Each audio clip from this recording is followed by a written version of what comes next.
십자가의 흘린 피로써 그대는 씻기어 있는가.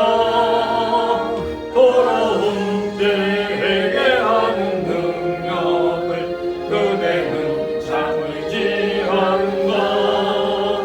예수의 보혈로 그대는 씻기어 있는가. 마음속에 여러 가지 죄악이 깨끗이 씻기어 있는가. 주 예수와 밤낮으로 늘 함께 그대는 행동을 하는가. 아무 때나 어디든지 그대는 십자가 붙들고 있는가. 예수의 그대는 씻기어 있는가. 마음속에 여러 가지 죄악이 깨끗이 씻기어 있는가.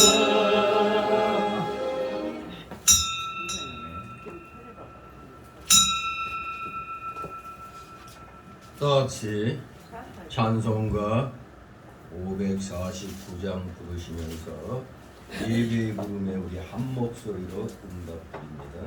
549장.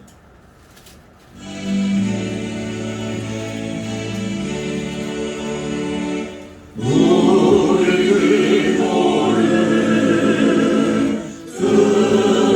들어주시고 주님의 평화를 내려주소서. 아멘.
그러지 아니하면 가지처럼 밖에 버리워 말라지나니 사람들이 이것을 모아다가 불에 던져 서르느니라.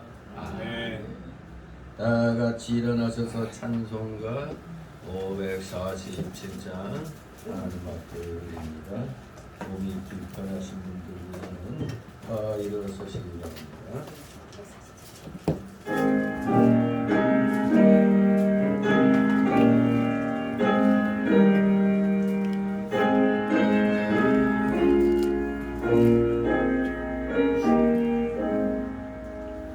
주와 생명 되신 주, 이 몸을 바치옵니다.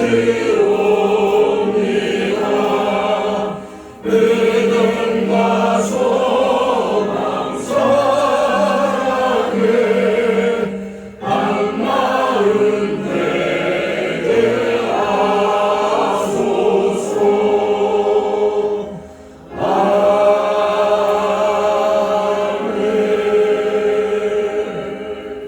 다같이 교동문 49번 교독합니다. 찬송가 맨 뒤에 교동문 나옵니다. 49번 빌립보서 2장 49번 제가 먼저 있습니다. 너희 안에 이 마음을 품으라. 곧 그리스도 예수의 마음이니 그는 근본 하나님의 본체시나 하나님과 동등됨을 취할 것으로 여기지 아니하시고 오히려 자기를 비어 종의 형체를 가져 사람들과 같이 되었고 사람의 모양으로 나타나셨으며 자기를 낮추시고 죽기까지 복종하셨으니 곧 십자가에 죽으심이라. 그러므로 하나님이 그를 지극히 높여 모든 이름 위에 뛰어난 이름을 주사 하늘에 있는 자들과 땅에 있는 자들과 땅 아래 있는 자들로 모든 무릎을 예수의 이름에 꿇게 하시고 다 같이 모든 입으로 예수 그리스도를 주하시며 하나님과 함께 영광을 돌리게 하셨느니라. 아멘. 다 같이 사도신경으로 신앙 고백 하나님께 드립니다. 전능하사 천대를 만드신 하나님 아버지를 내가 믿사오며 그 외아들 우리 주 예수 그리스도를 믿사오니 이는 성령으로 잉태하사 동정녀 마리아에게 나시고 본디오 빌라도에게 고난을 받으사 십자가에 못 박혀 죽으시고 장사한 지 사흘 만에 죽은 자 가운데서 다시 살아나시며 하늘에 오르사 전능하신 하나님 우편에 앉아 계시다가 저리로서 산 자와 죽은 자를 심판하러 오시리라. 성령을 믿사오며 거룩한 공예와 성도가 서로 교통하는 것과 죄를 사하여 주시는 것과 몸이 다시 사는 것과 영원히 사는 것을 믿사옵나이다. 아멘. 같이 3장 하나님 앞에 올립니다. 찬송가 3장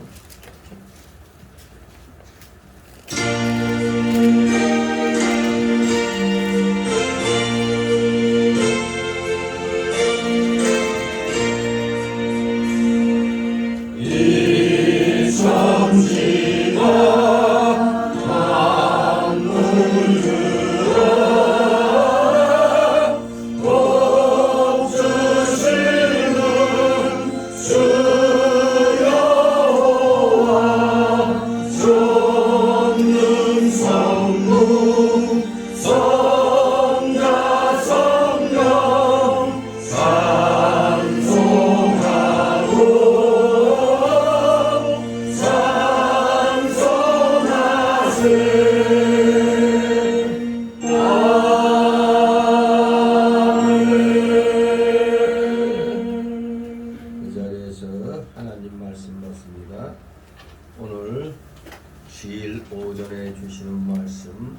구약성경 사사기 9장 1절에서 21절까지의 말씀을 제가 봉독해 올립니다.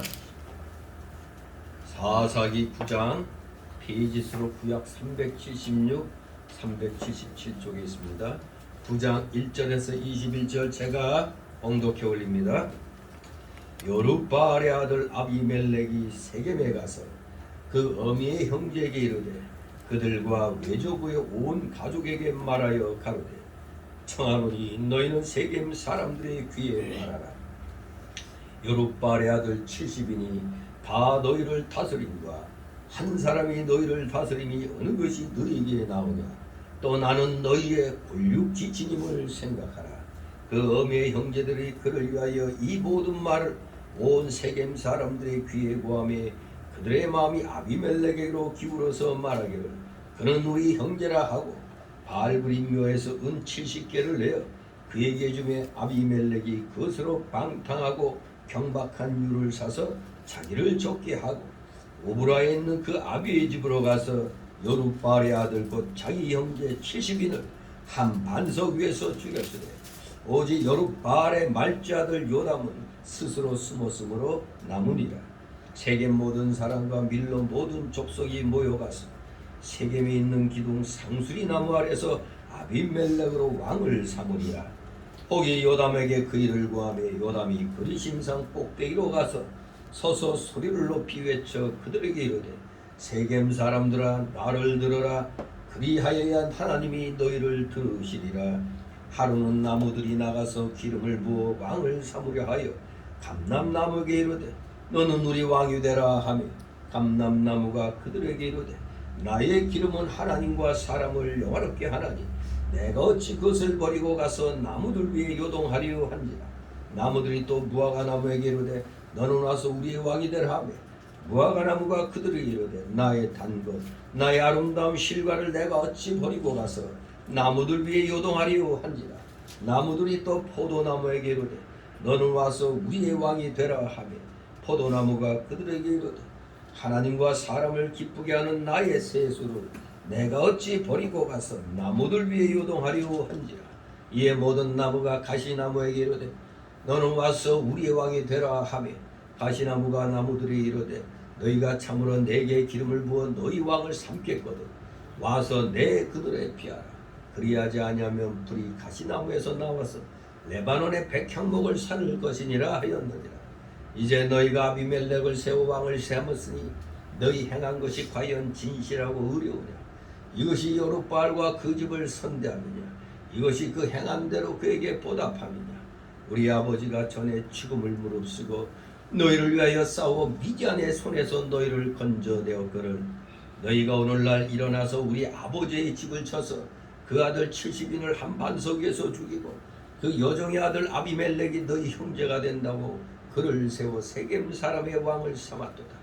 만일 너희가 오늘날 여룻바알과 그 집을 대접한 것이 진실과 의로움이면 너희가 아비멜렉을 인하여 즐길 것이요 아비멜렉도 너희를 인하여 즐기려니와 그렇지 아니하면 아비멜렉에게서 불이 나와서 세겜 사람들과 밀로 족속을 살을 것이요 세겜 사람들과 밀로 족속에서도 불이 나와서 아비멜렉을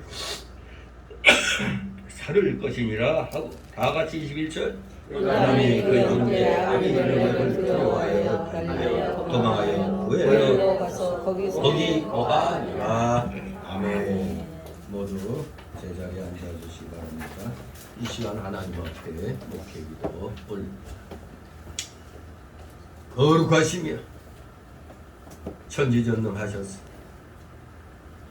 이 세상 온 천하 우주 만물을 말씀으로 창조하시고 그 모든 것들이 하나님의 기뻐하신 뜻 가운데서 합력하여 선이 이루어지도록 역사하여 주시니 그 놀라우신 주님의 경륜을 오늘도 사랑하시는 자녀들 문근각지에서 이렇게 모여나와 하나님 앞에 경배를 드리오니 주님 영광 홀로 받으시옵소서. 찬송과 존귀와 감사 주님 받으시옵소서. 저희들이 무엇이 간데 이처럼 사랑하셨나이까. 독생자 예수 그리스도를 사람의 몸을 입히시고 이 땅에 보내셨습니다. 우리의 모든 죄를 다 대신 짊어지게 하시고 물과 피를 다 흘리시기까지 저희들을 사랑하여 주셨어요. 영원 지옥에서 천국으로, 영생복락의 천국으로 저희를 구원하셨나이다. 놀랍고도 크신 주님의 사랑, 아버지 만만 감사를 드리옵나이다. 특별히 오늘 이 귀한 주일은 이 대한민국 우리 한민족에게 있어서는 너무나 뼈아픈 그런 날이기도 합니다. 지금으로부터 73년 전에 이 땅에 동족 상잔의 무서운 사상 전쟁이 일어나므로 너무나 많은 국민들이 죽임을 당하고 1000만 이상의 이산가족이 발생한 동족 상잔의 비극 유교가 일어난 지 73주년째가 되었나이다. 73주년, 74년 전에 새벽에 이렇게 지금 우리가 예배를 드려야 할 이 시간에 악한 공산주의자들이 이 땅을 공격함으로 6.25의 남침이 시작되어 정말로 이 나라 이 민족이 너무나 가슴 아픈 상처를 입었나이다. 자칫했으면 세계 대전으로 이어질 뻔한 무시무시한 그 전쟁이 바로 동족 상잔의 6.25 전쟁이었다는 걸 우리 이 민족이 벌써 다 잊어버린 것은 아닌지요. 정말로 오늘 74년 전을 생각한다면 모골이 송연한 그런 날입니다. 그런데 우리가 멸망당하지 아니하고 하나님의 은혜로 이렇게 또 참 평화를, 참된 평안을, 참 자유를 이렇게 누리게 하셨고 세계의 꼴찌로 가난했던 이 나라가 세계 10위 강국으로 우뚝 서게 해 주신 것, 이것은 그야말로 세상 사람들이 볼 때는 기적 중에 기적이었습니다. 그렇습니다. 하나님께서 우리 대한민국의 기독교인들과 함께하여 주셨기에 우리 기독자들로 인하여 이 나라 이 민족이 오늘의 이 부강한 이런 상황에 우리는 놓이게 된 줄 압니다. 우리 하나님 앞에 정말 감사를 드리게도 부족한데 어찌하여 악한 자들은 우리 기독교회를 핍박하고 별의별 모함을 다 하고 있는지요. 벌써 하나님의 은혜를 다 잊어버린 것은 아닌지 심히 안타깝습니다. 많은 교회들이 이 땅에 있고 천만 성도라고 자랑을 하는데 오늘날 주의 일꾼들도 타락하고 나태해져서 왕과 제사장 역할만 열심히 하려고 했지 세상으로부터 욕을 얻어먹는 선지자직은 다들 등한히 하고 있습니다. 그저 표면적으로 교회 크게 하고 많은 교인 모으고 함으로 세상에서 보면 성공한 것처럼 보이는 목표를 다들 원하고 있습니다. 지금 우리나라는 그야말로 죽느냐 사느냐 그 기로에 놓여 있다는 것을 우리는 깨달아야 됩니다. 이 절대절명의 이 위기의 상황을 우리 대한민국 국민들이 알아야 되는데 심히 두렵습니다. 국민들 절반 가까이 선동만 하면 그냥 넘어가는, 절반이 그냥 넘어가는 기가 막힌 그런 구조가 되어 있나이다. 혹자는 말합니다. 이미 이 땅은 김정은이가 와서 다스리기만 될 정도로 사회 모든 분야가 거의 적화되어 가고 있다고, 이미 적화되어 있다고 얘기를 합니다. 참으로 기가 막힙니다. 하나님의 은혜로 저 마귀 정권을 다시 이 땅에 세우지 않게 하여 주셨어요. 이 윤석열 대통령을 또 이렇게 아슬아슬하게 자유민주주의의 체제를 지킬 수 있는 지도자로 세우게 하여 주셨사오니 정말 기적 같은 일로 5년을 우리는 연장받은 줄 압니다. 대한민국 국민들, 이 6월달 호국 보훈의 달을 맞이하여 특별히 오늘 이 6.25 이 날을 맞이해서 다시 한번 정신 똑바로 차려야 되겠나이다. 말이 같은 동족이지 저 악한 자들은 적화 통일을 하면 3천만은 다 죽인다고 합니다. 남은 2천만 가지고 북한 동포 2천만 가지고 살아가면 된다고 떵떵거립니다. 하나님, 우리 대한민국, 아니 우리 기독자들을 보시고 이 나라를 지켜주시옵소서. 저 악한 김정은 정권 속히 멸하여 주시옵소서. 그래야 우리가 삽니다. 이 나태한 민족 정신 가지고는 잘못하면 우리가 먹힙니다. 정신 똑바로 차려서 특히 우리 기독교인들이 앞장서서 악과 싸우는 데 있어 우리 모두 최선을 다하는 하나님의 공의를 만족시키는데 최선을 다하는 우리 사랑하시는 대한민국 모든 기독자들 다 되게 하여 주시옵소서.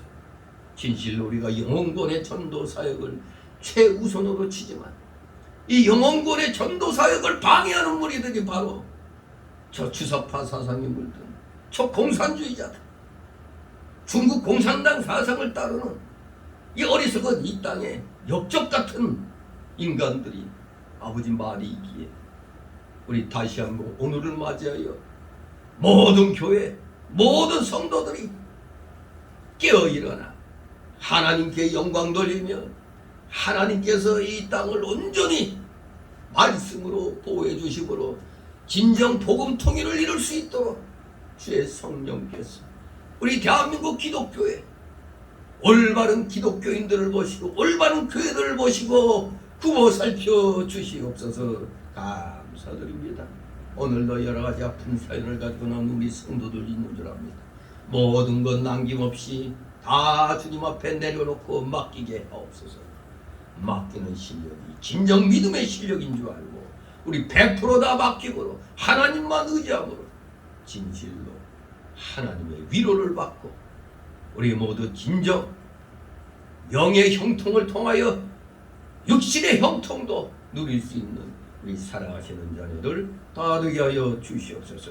감사드립니다. 부족한 자의 입술을 주장하여 주시옵소서.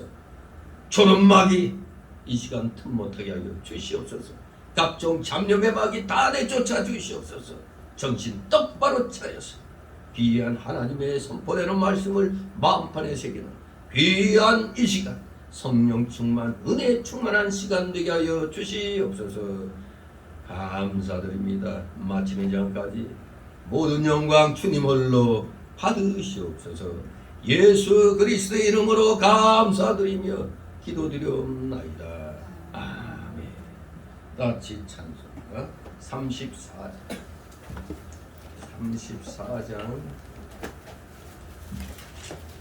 찬송입니다.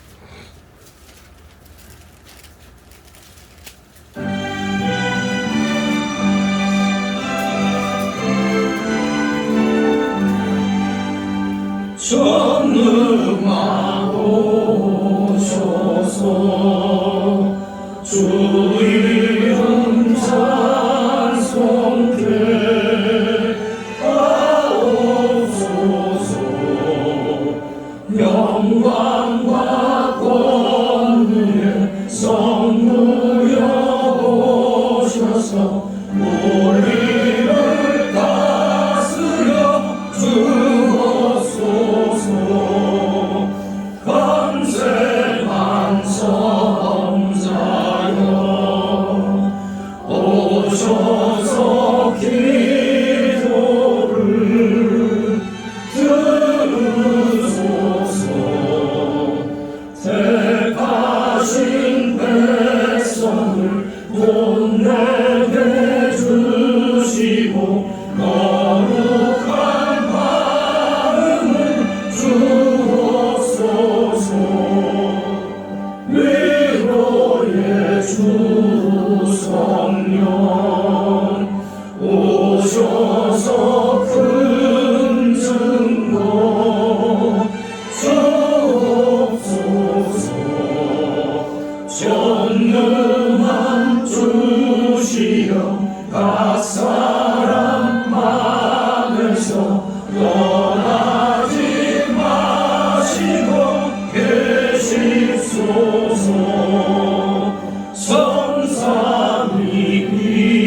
정말로 많은 생각을 하게 되는 그러한 날입니다. 정말 정확히 74년 전에, 지금 73주년이니까 74년 전에 바로 새벽에 바로 북계의 남침이 시작된 날입니다. 3일 만에 서울이 점령당했죠. 파죽지세로. 그러나 우리 용맹한 우리 국군들이 장비도 시원찮은데 거의 3일간을 그래도 버텼다는 것이 기적과 같다고 얘기를 합니다.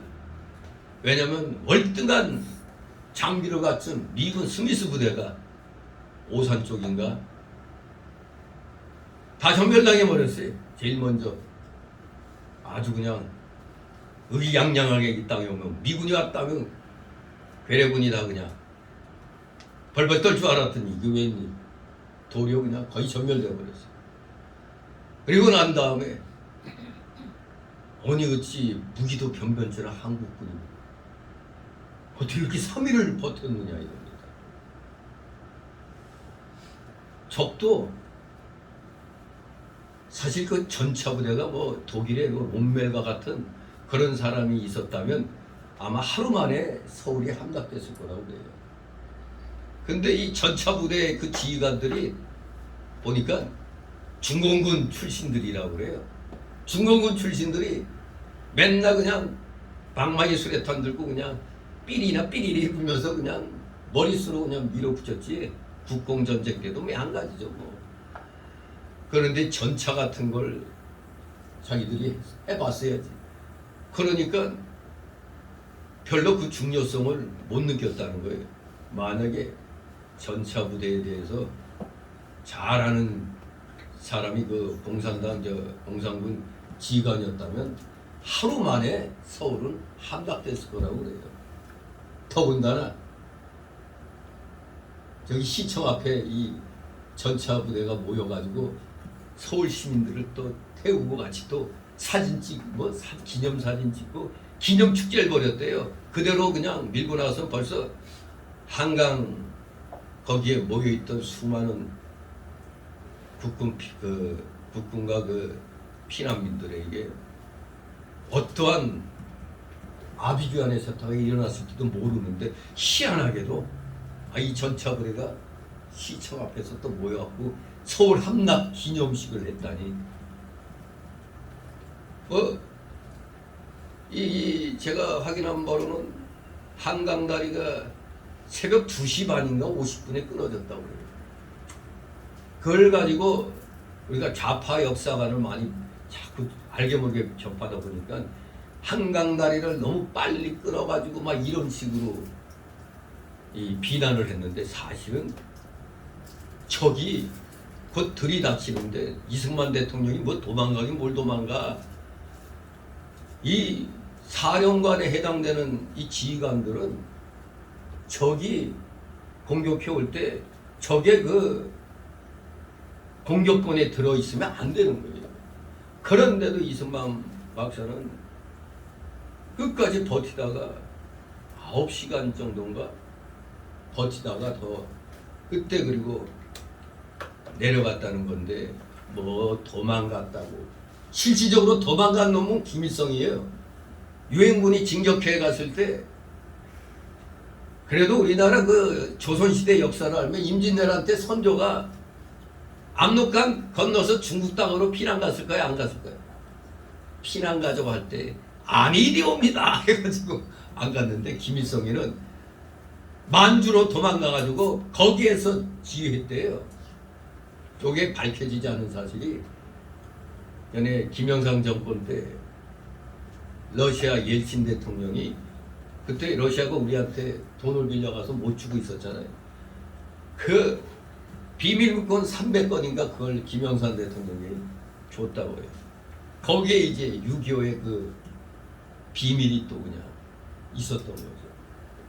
바로 6.25 남침의 장본인은 김일성뿐만 아니라 박헌영이까지 같이 의도적으로 박헌영이를 지금 빼고 있는 건데 지금 대한민국 여기에 이 준동하는 이 빨갱이 세력이 거의 다 그 남로당 박헌영의 그 쓰레기 같은 그 숨어 있었던 것들입니다. 지금 거의 다 이 박헌영이 남로당 무리가 지금 대한민국 지금 들쑤시고 있는 겁니다. 박헌영이가 김일성이를 더 충동해가지고 빨리 남침을 해야 돼. 그렇게 한 거예요. 그 김일성이는 스탈린 찾아가서 남침을 허락해다가. 근데 처음에 스탈린은 허락을 안 했어요. 그런데 중국의 그 장개석 군대하고 목택덕 군대가 전쟁하는 걸 이렇게 보니까 미군이 간섭을 안 하네. 그거 보고 스탈린이 남침 명령을 허락을 한 거라고 그럽니다. 아무튼 전쟁의 그 주범이 김일성과 박헌영이에요. 근데 항상 김일성이만 내세운 게 요게 저희 좌파들의 그 하나의 잘못된 그 삐뚤어진 역사가 아닌 거예요. 한강다리도 만약에 더 늦게 끊었으면 세상에는 만약에 이런 게 있는데 북해의 전차부대가 그냥 밀고 내렸으면 더 엄청난 피비린내 사건이 일어날 뻔했다는 거죠. 2시 반에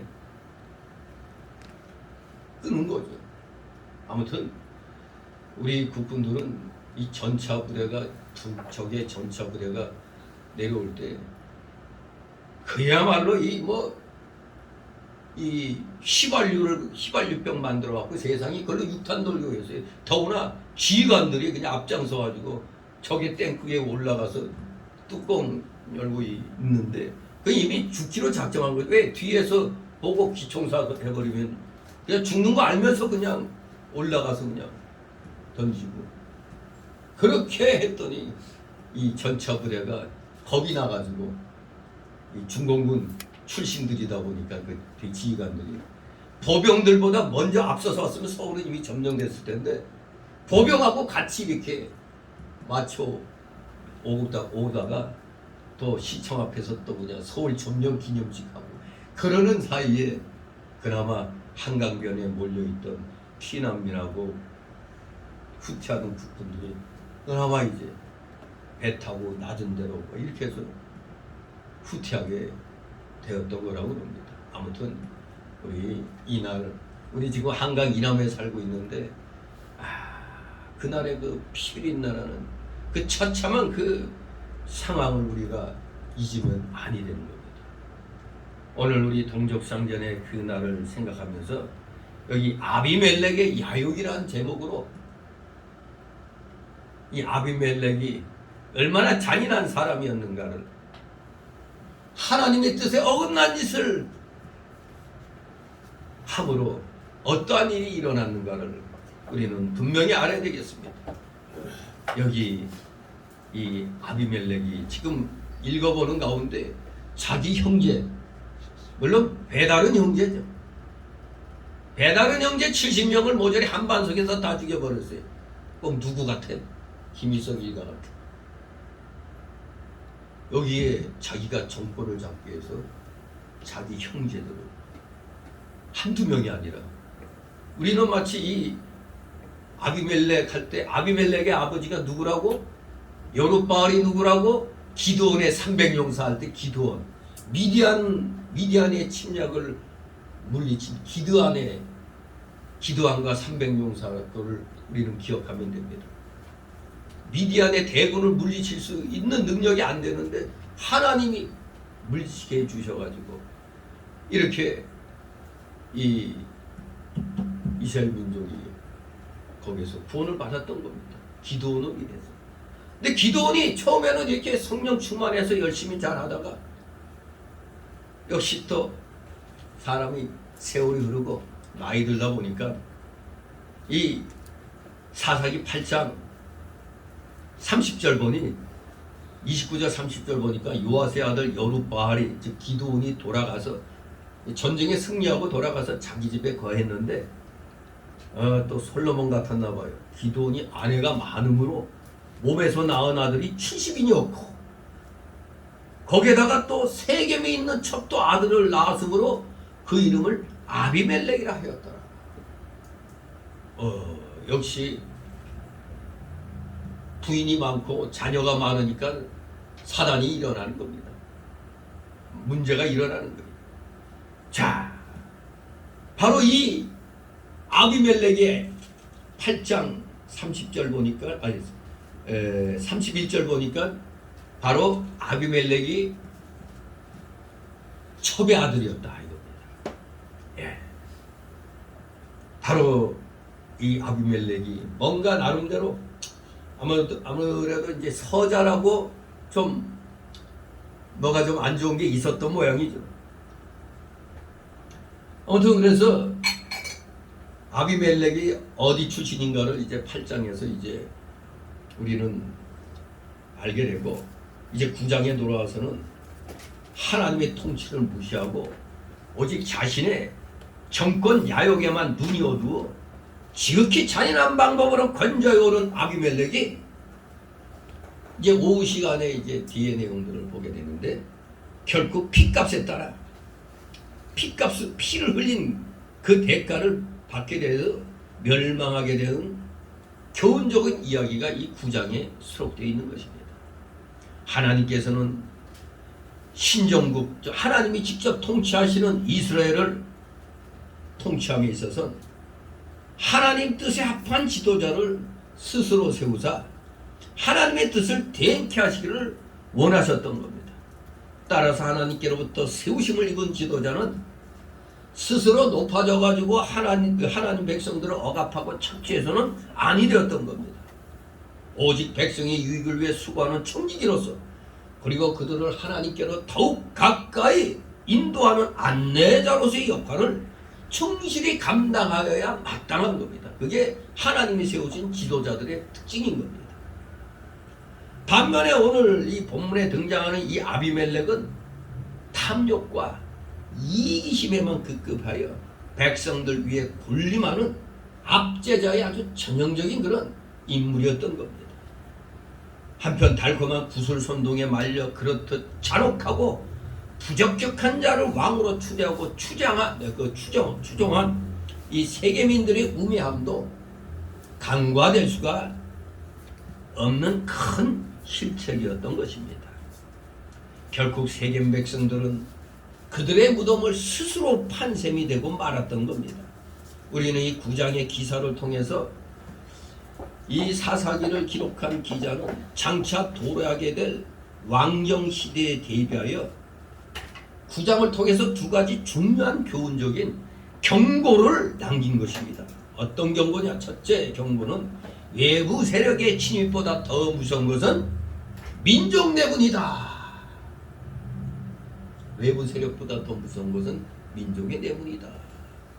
이것을 우리에게 가르치고 있고, 두 번째 주시는 경고는 왕권이 오용되었을 경우, 왕권을 잘못 사용했을 경우 엄청난 비극이 초래될 수밖에 없다는 것을 우리는 이 9장을 통해서 이제 깨닫게 되는 것입니다. 그러니 아무나 함부로 권좌에 올렸다가는 큰일 나는 거죠. 우리 대한민국 국민들 겪어봤죠? 5년 동안 간첩을 갖다, 저 간첩이에요, 저거. 간첩놈을 갖다 대통령 만들었더니 세상에 여러 대통령들이 이 나라를 이끌어오면서 500조 정도 빚을 져왔는데 한 놈이 5년 만에 한 놈이 5년 동안에 400조 이상을 빚을 져버리고 국격은 땅에 떨어져 버리는 이런 상황이 됐어요. 그래서 저는 머저리 같은 인간들이 문재인이 잘했는데 어쩌고저쩌고 하면 그 잘했다는 것 좀 나한테 좀 한번 좀 가르쳐줘 보라. 뭘 잘했는지. 잘한 게 하나 있죠. 북한 수준으로 대한민국 만든 것, 그들 기준으로 정말 아슬아슬했습니다. 정말로 우리 대한민국 국민들 어찌하여 이 6.25를 다 잊어버린 건지. 저 남로당 저놈들이 6.25 일어나기 전까지 46년 10월 1일날 대구 공산폭동 남로당 그 폭동 무자비 했습니다. 그리고 제주 48년도 4.3 폭동 공산폭동 이거 대한민국 건국 부정하기 위해서 일으킨 폭동이에요. 이건 KGB 소련 KGB 문서에서 밝히고 있는 겁니다. 이거는 저 좌파들이 추종하는 김대중의 입에서도 CNN과의 그 인터뷰에서도 김대중 입으로 나왔어요. 아, 4.3은 공산폭동이다. 그러나 억울한 양민들 희생자가 많으니까 그들을 좀 보상해줘야겠다. 그렇게 그것까지는 이해가 되죠. 그러나 중요한 건 김대중의 입에서 4.3은 공산폭동이라고 분명히 CNN 기자에게 선언을 했다는 사실. 그런데 어찌하여 정교조 교사들이 학생들에게 잘못된 역사를 가르치고 대한민국을 건국하는데 그야말로 서방의 날고 긴다는 지도자들도 이승만 박사 앞에서는 큰 소리를 못 쳤단 말이에요. 이승만의 기세에 눌렸어요. 처치를 면도하다가 한미 동맹을 맺었다는 소리에 그냥 놀래가지고 그냥 면도하다가 왜? 세계 꼴찌 국가가 세계 1위 국가하고 무슨 군사동맹이에요? 말도 안 되는 거죠. 그런 대통령은 또 나라를 부강하게 만든 대통령들은 다 멸시하고 나라를 빨갱이 치아로 만들려고 했던 자들은 추앙받는 희장한 이 세상에 지금 좀 그걸 생각할 때마다 분노가 치밀어요. 그냥 노무현이가 뭘 얼마나 잘했다고 무슨 거대한 그냥 다 기가 막히네. 문재양이 저 깜방에 쳐넣든가 저 이북에 보내버려야 될 놈을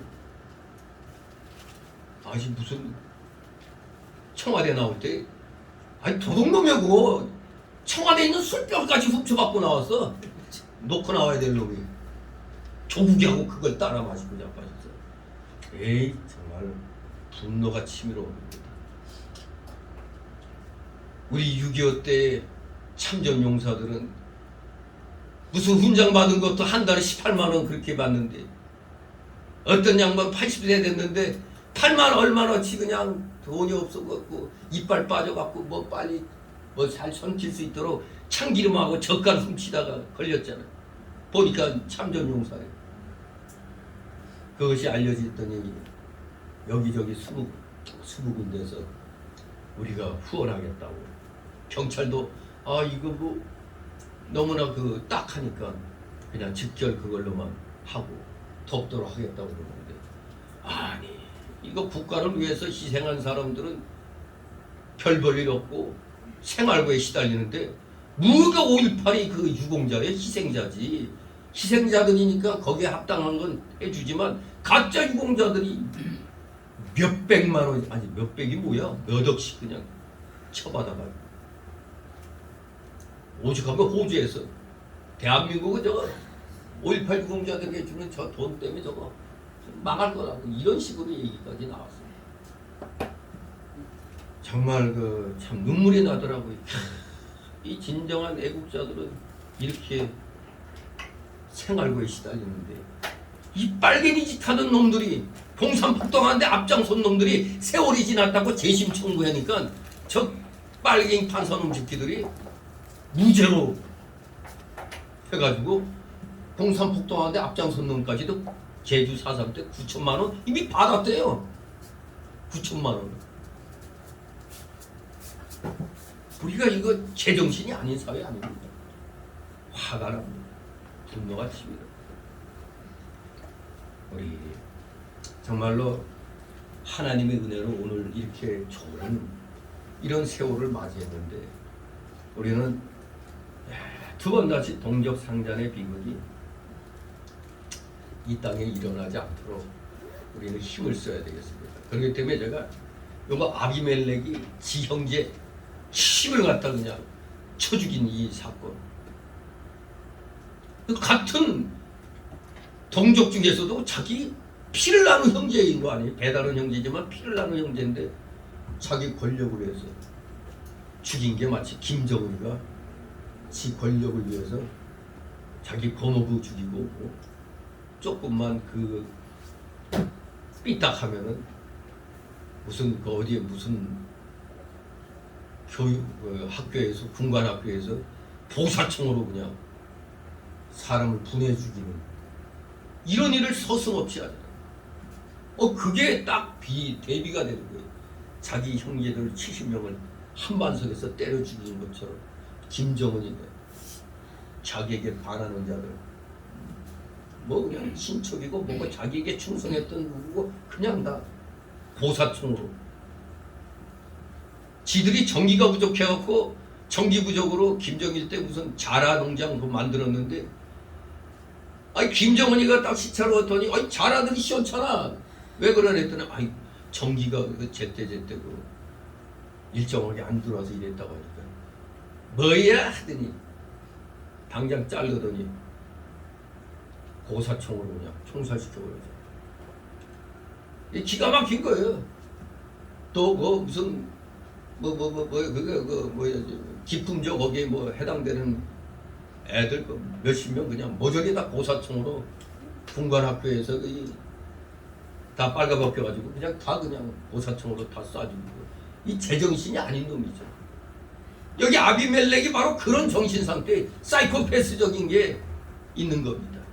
자, 이 야욕을 가져도 하나님 뜻에 합당한 야욕을 가져야 되는데 완전히 이기심에 야욕에 불타가지고 행동한 결과 우리는 그 결과는 이제 비참하게 된 걸 오후 시간에 확인하게 되는데 오늘 오전은 1절에서 21절까지로 이렇게 살피게 됩니다. 이 두 단락으로 나눠서 살핍니다. 첫 번째 단락은 1절에서 6절 세겜에서 왕이 된 아비멜렉, 두 번째 단락으로 7절 21절 요담의 비판과 경고, 요담의 비판과 경고 이렇게 두 단락으로 나눠서 살펴봅니다. 자, 첫 번째 단락 1절 6절 세겜에서 왕이 된 아비멜렉. 이 1절 6절의 전체적인 걸 배경을 보면은 그 당시 세겜 지방에는 원주민의 그 잔존 세력들이 남아 있었던 것으로 보입니다. 바로 아비멜렉의 어머니가 바로 그들 중 세겜 원주민 중에 한 사람이었다고 추측을 할 수가 있습니다.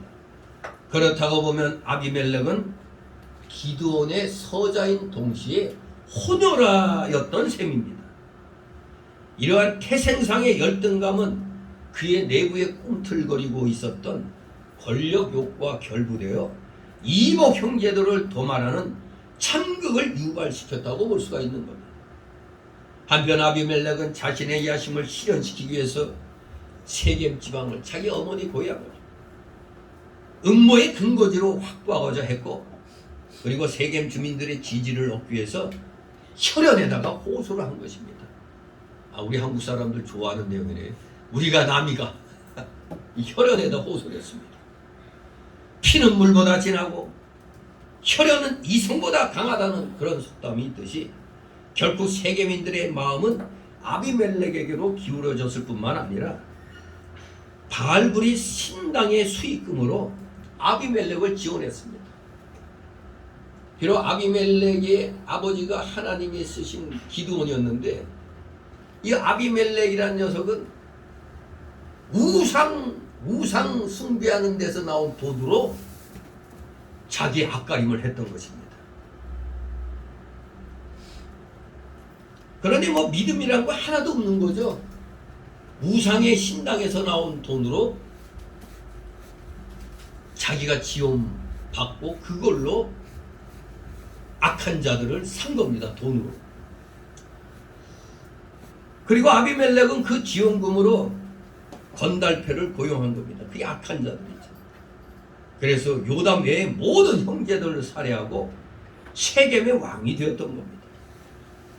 이로써 알 수 있듯이 아비멜렉은 그 아비 기드온의 후광과 어미의 혈연 및 지원 관계를 아주 교묘히 이용해서 자신의 발판을 구축하였던 셈입니다. 나름대로 이 9장 전체를 보면 아비멜렉이 상당히 지략과 전술에 능한 자로 볼 수가 있습니다. 왕위 찬탈을 위한 음모와 살상은 이스라엘 왕국은 물론 이방 왕정의 역사에 두루두루 점철되어 있음을 열왕기상 16장 10절을 통해서도 알 수가 있고, 우리의 그 세계 역사를 우리가 이렇게 살펴보면서도 이 왕위 찬탈을 위한 음모와 살상은 이 타락한 인간 세계에 공통된 그런 행태라고 볼 수 있습니다. 우린 이 아비멜렉이 자기 형제들을 죽인 걸 통해서 우리 이시 왕조에서 일어났던 이시 왕조 초기에 소위 이방원이 일으킨 왕자의 날을 우리가 생각할 수 있잖아요. 왕자의 날. 배다른 동생 형제들은요, 이방원이가 왕이 되기 위해서 다 죽여버렸죠. 그걸 연상케 또 하기도 합니다. 자, 그러면 이제 한번 1절 6절을 구체적으로 한번 살펴보도록 합니다. 1절 2절 있습니다. 여룻바알의 아들 아비멜렉이 세겜에 가서 그 어머니 형제에게 이르러 그들과 외족의 온 가족에게 말하여 가로되 청하노니 너희는 세겜 사람들의 귀에 말하라. 여룻바알의 아들 70인이 다 너희를 다스린 것 한 사람이 너희를 다스리니 어느 것이 너희에게 나으냐. 또 나는 너의 권력 지친임을 생각하라. 아멘. 예. 아비멜렉은 바로 초도에 말씀드린 대로 사사기 8장 31절에 나온 대로 기드온, 즉 여룻바알의 첩의 아들이었습니다.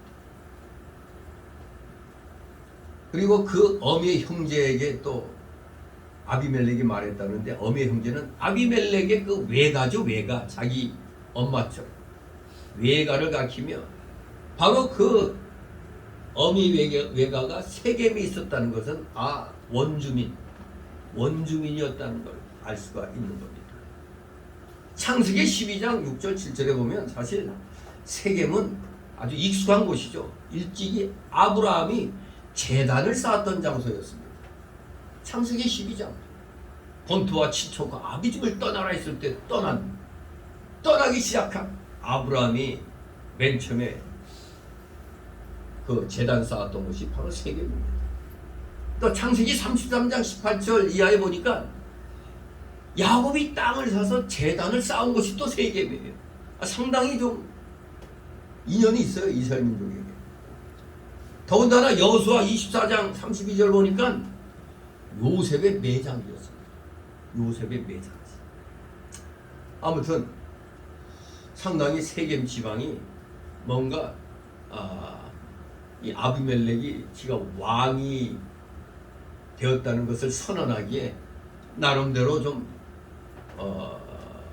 이런 역사를 조금 들은 것인지 어쩐지 몰라도 아무튼 이렇게 보니까 상당히 정통성을 인정받으려고 한 것처럼 보이기도 해요. 아브라함 때로부터 야곱에 이르기까지, 요셉에 이르기까지 세겜이 이런 중요한 지점이었어요. 아무튼 아비멜렉은 왕이 되기 위해서 세겜 사람들에게 가서 두 가지로 그들의 마음을 미혹시켰습니다. 첫째로 여룻바알의 아들 70인이 다 너희를 다스리는 것과 한 사람이 너희를 다스리는 것 중 어느 것이 너희에게 남으냐고 물었습니다. 아비멜렉은 자기 형제들이 한결같이 왕권을 탐하고 있다고 전제를 하고 선동한 겁니다. 하지만 아비멜렉의 이 생각은 사실 무근한 것이며, 이 사람은 일종의 첩의 아들이고 일종의 호전한 셈이 되니까 일종의 그 피해의식으로 사로잡혀 있었다고 볼 수가 있어요. 그래서 이 지나친 피해의식으로부터 이러한 그 악한 마음들이 나와서 거짓 선동해서 어떻게든 왕이 되려고 한 것으로 보입니다. 아무튼 아비멜렉은 자신이 사악한 야욕에 몰두해 있었기 때문에 자기하고 똑같은 줄 아는 거죠. 자기 형제들도 자기처럼 동일한 생각을 지녔을 거라고 지레 판단하고 행동에 옮기는 겁니다. 따라서 형제들로부터 당하기 전에 먼저 선수를 치는 겁니다. 상대가 선수 치면 내가 죽으니까 내가 먼저 선수서 상대를 죽이겠다 이겁니다.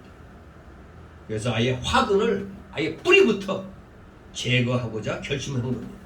요컨대 아비멜렉의 경우는 스스로의 탐욕에 취하여 무고한 형제를 의심하고 나아가서 살해까지 했지만 필경 칼의 부음을 받아 처단되고 만다는 전형적인 악인의 행로를 보여주고 있는 것입니다. 반면에 그리스도의 제자된 우리 성도들은 대립과 의혹과 투쟁으로 팽배진 상황에서라도 오히려 먼저 선을 베푸는 것으로서 불화의 싹을 미연에 없애버리고 화해의 무드를 조성하는데 우리 기독자들은 먼저 힘써야 할 것입니다. 먼저 선을 베푸는 거죠. 그런데 받아들이지 않으면 공의의 하나님의 법으로 다스려야 되는 겁니다. 이렇게 여룻발의 아들 치심이 다 너희를 다스리는 거. 한 사람이 너희를 다스리는 것 중 어느 것이 너에게 나으냐. 이걸로 마음을 미혹했고, 두 번째로는 친척들의 감정에 호소를 한 겁니다. 처음에 그 내용은 새빨간 거짓말이죠. 기도원의 다른 아들들은 모두가 다 왕이 되려고 무슨 돌아다니면서 백성들에게 호소하는 운동을 한 적이 없어요. 말지 아들인 요담 또한 그런 생각 갖고 있지 않았습니다. 그런데 여룻발의 아들 70인이 다 너희를 다스리려고 하고 있다. 그러니 70인에게 다스림 받을래? 나 한 사람에게 다스림 받을래? 당연히 70인에게 받아 정신없죠. 한 사람 오케이. 이렇게 그냥 유도를 하는 겁니다. 그러면서 이제 세기를 박는 게 친척들에게 호소를 하는 겁니다. 그랬더니 세겜 사람들이 아비멜렉의 엄마가 우리 세겜 사람이네. 그래 우리가 남이냐? 인정에 끌려가지고 아비멜렉을 도와주게 되었던 겁니다. 뭐 어느 나라 어느 민족이나 이 지연 혈연 이거 무시할 수는 없어요. 본능이니까. 그러나 이제 국가의 전체 이익을 위해서는 지연과 혈연을 우리가 국가의 이익 뒤에다 놔야 되는 겁니다. 국가의 이익 위에다 놓으면 안 되는 거예요. 이거 정신 차려야 됩니다. 3절 5절 있습니다. 그 어미의 형제들이 그를 위하여 이 모든 말을 온 세겜 사람들의 귀에 고하매 그들의 마음이 아비멜렉에게로 기울어서 말하기를 그는 우리 형제라 하고 바알물이 묘에서 은 70개를 내어 그에게 주고 아비멜렉이 그것으로 방탕하고 경박한 유를 사서 자기를 좋게 하고 오브라에 있는 그 아비의 집으로 가서 여룻바알의 아들 곧 자기 형제 70인을 한 반석에서 죽였으되 오직 여룻바알의 말째 아들 요담은 스스로 숨었으므로 남으니라. 아멘. 자, 이제 아비멜렉의 거짓 선동에 세겜 사람들이 넘어갔습니다. 그래서 세겜 사람들이 아주 아비멜렉에게 소위 말하는 군자금을 대줍니다. 바알브릿 묘에서 은 70개를 내어주었습니다. 바알브릿이란 언약의 바알이란 뜻입니다. 언약의 바알. 그 당시 세겜 사람들은 하나님과의 언약을 파괴하고 바알과 언약을 맺음으로 우상숭배에 깊이 물들어 있었던 것입니다. 그 묘, 곧 그 신당에서 은 73개를 꺼내서 정치 자금으로 아비멜렉에게 건네 준 것입니다. 정말 이들이 하나님과 언약을 파괴하고 우상숭배에 깊이 물들어 있었다는 것이 여기에서도 증명이 되는 것입니다. 하나님을 얼마나 거역한 자들인가를 알 수가 있습니다. 이런 자들과 아비멜렉이 한 통속이 되었다. 아비멜렉 아버지의 영향을 받았으면 하나님을 두려워할 줄 알아야 되는데 아예 아비멜렉에게는 온통 정권을 어떻게 하면 잡느냐 여기에만 혈안이 되어 있었던 겁니다. 아비멜렉이 세겜 사람들에게 받은 은 70개 여기 한 800g이라고 그래요. 800g. 이걸로 불량배를 매수해서 자기 형제 70인을 모조리 죽여버립니다. 근데 사실 이 8장 그 30절 31절 보면 기드온의 낳은 아들이 70인이었고 여기에다 또 세겜에 있는 첩도 아들을 낳았다고 그랬어요. 그게 바로 아비멜렉이니까 계산해보면 71인인데 여기에서 아비멜렉이 빠지니까 70인이 맞긴 맞는데 사실 말째 요담이 죽는 데서 빠졌으니까 실제 죽은 숫자는 69명이 되는 거죠. 더 혹자는 이 기브온의 아들이 전체가 70이었지. 몸에서 나온 게 70인이라고 30절에 얘기했으니까 70명 가운데 아비멜렉과 요담이 포함된 걸로 계산하면 또 68명이다. 이렇게 얘기하기도 합니다.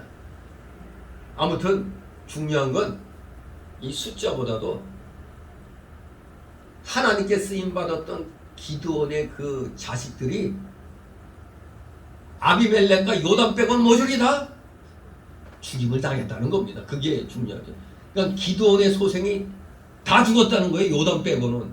이 아비멜렉이 악한 놈하고 그리고 착한 말체 막내 빼고는 다 죽은 거예요. 우리가 오늘날 생각할 때 하나님의 은혜를 받은 가족이 있는데 복을 받아야 되는데 어떻게 된 게 자녀들이 모두들이 다 그냥 교통사고로 죽었어. 어떻게 해석해야죠? 오늘날은 그런 일 많습니다. 실질적으로 저 강남의 큰 교회 새벽마다 새벽 예배 드리러 가족이 오다가 예배 드리고 가다가 그 새벽 예배 때 아차하는 바람에 차가 강물로 추락을 했어요. 그래서 새벽 예배 드리고 가던 가족이 다 죽었어요. 자, 이럴 때 좀 믿음의 깊이를 모르는 사람들은 뭐 하나님 앞에 벌 받을 일을 해서 죽었나 보다. 요렇게 또 생각할 수도 있어요. 그러나 그 하나님의 뜻을 우리가 함부로 생각하면 안 됩니다. 미국에서는 목사님이 그 교인이 차 한 대 뽑아준 걸 공장에서 끌고 나오다가 건널목에서 그냥 덤프트럭에 맞춰서 죽었어. 이것도 어떻게 해석해야죠? 은사주의자들은 한결같이 벌받아 죽었다. 그러나 하나님의 뜻은 모르는 거예요. 우리가 욥의 경우를 볼 때 욥이 무슨 잘못을 했다고 욥의 아들들 다 잡아가? 다 죽었잖아요. 온 재산 다 날리고 온몸은 병들고. 욥보다 더 비참한 상황이 이런 사람이 있을까? 없잖아요. 하나님의 심오한 뜻을 우리가 이해하지 못하면 우리의 이 연약한 믿음 갖고는 자꾸 함부로 판단하는데 거기에 심오한 하나님의 뜻이 있음을 알아야 되는 겁니다. 아무튼 기드온 하나님께 쓰임받아서 이스라엘 민족을 구원했는 사사로 쓰임받았는데 그 자녀가 모조리 이렇게 악한 아들 한 놈 때문에 도륙을 당해버렸어. 그래도 말째 요담만은 피해가지고 살아남았단 말이야. 말이 69명이지. 와, 어떻게 자기 집안을 도륙을 낼 수가 있어. 이게 참 마귀에게 쉬우지 않는 이상 이런 일이 있을 수가 없는 거죠. 아무튼 중요한 거는 바로 그겁니다. 복을 받아야 할 가정이 마치 저주받은 것처럼 자녀가 거의 다 죽었다는 사실. 그래서 독자는 아니 뭐 70인을 죽였다고 그랬는데 무슨 68명 69명이냐고. 아니 70인이라고 얘기한 것은 일종의 그 전체적인 대략적인 숫자를 기록을 한 것이죠. 뭐 사실 우리 또 반올림 하면은 뭐 70명 아니에요? 이거 대략적인 숫자로 70인이라고 한 것이라고 이해하면 되겠습니다. 6절 있습니다. 세계 모든 사람과 밀로 모든 족속이 모여가서 세겜에 있는 기둥 상수리 나무 아래서 아비멜렉으로 왕을 삼으니라. 네, 아비멜렉은 자기 형제를 다 쳐 죽이고 세겜으로 가서 세겜 사람들과 밀로 사람들을 모아놓고 상수리 나무 아래서 왕이 되었습니다.